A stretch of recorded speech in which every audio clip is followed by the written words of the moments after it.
À l'époque de l'Antiquité grecque, autour de 550 avant Jésus-Christ, le théâtre se place comme le lieu où l'on voit.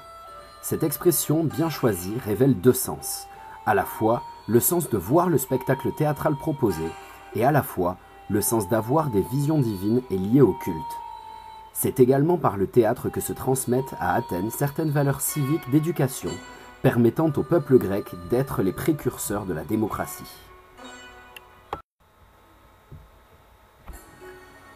Lors de l'avènement de l'Empire romain, dans les années 240 avant Jésus-Christ, le théâtre se modifie et l'aspect sacré des représentations du théâtre athénien est remplacé par un théâtre de divertissement. Il se transforme en un théâtre d'élite où les spectateurs assistent à des farces et des lectures. En termes architecturaux, l'amphithéâtre grec est clôturé par un mur et on voit l'apparition du rideau qui s'ouvre au début et tombe à la fin de chaque spectacle.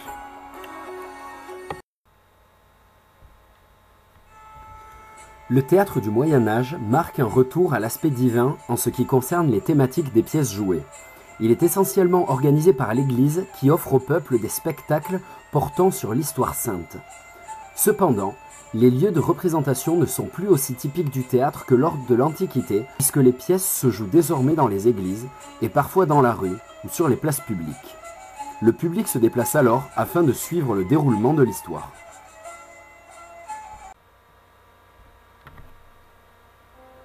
Le théâtre de la Renaissance a alors pris des formes très différentes en fonction des grands pays dans lesquels il s'est développé. En Angleterre, le théâtre élisabétain s'organise sous l'influence de la reine Élisabeth Ier, qui fait construire les premiers théâtres fixes. En effet, son objectif est de favoriser le rayonnement et la diffusion de la langue anglaise d'une façon plus poétique et moins commerciale. Les auteurs sont protégés par la reine et sont actionnaires ou propriétaires de leur lieu d'expression, tout comme Shakespeare le fut de son théâtre du Globe. Les jeux d'acteurs et les costumes prennent de l'importance dans ce théâtre qui se professionnalise. En Italie, les spectateurs du théâtre appartiennent principalement aux classes supérieures et vont au théâtre pour se montrer. De plus, les théâtres deviennent de vrais monuments architecturaux de grande qualité qui incluent désormais des balcons afin de compartimenter davantage les catégories sociales. Le théâtre est une affaire d'élite qui assiste au nouveau genre qui se développe typiquement en Italie, la commedia dell'arte, basée sur des personnages aux caractères caricaturaux. En termes de technique, on assiste alors au premier pas d'une mécanisation du théâtre. Dans une Espagne qui fut, pendant un temps, la nation dominant l'Europe, la créativité des auteurs est assez exceptionnelle. C'est à ce moment-là, entre 1605 et 1615 notamment, qu'est écrit Don Quichotte par Cervantes. Le théâtre est très populaire, à l'inverse de l'Italie, et est joué dans des corrales, des théâtres aménagés dans les cours intérieures des maisons ou pâtés de maisons. Cette époque de fort développement du théâtre espagnol sera appelée El Siglo de Oro, le siècle d'or. Le XVIIe siècle marque l'avènement du théâtre classique avec Molière, Racine ou Corneille. Les influences italiennes dans le jeu des acteurs et les décors qui changent désormais en fonction de l'action vont pouvoir permettre au théâtre de faire se multiplier les lieux et les situations. Les salles de théâtre jouent également des comédies et des drames populaires devant un public provenant de différentes classes sociales.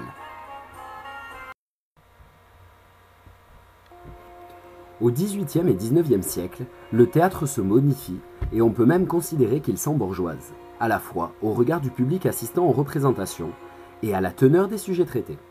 Les acteurs vedettes s'évertuent à défendre de grandes valeurs, de manière assez complaisante, et à se mettre eux-mêmes en lumière.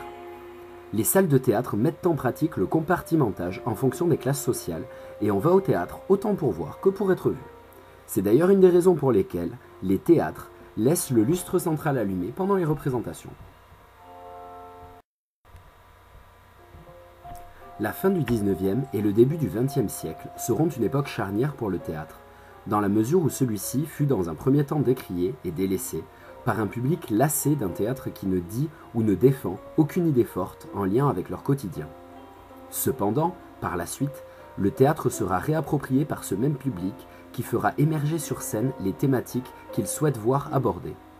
Tout sera alors repensé, le jeu, l'espace et le rapport entre la scène et le public, afin de basculer progressivement vers un théâtre moderne.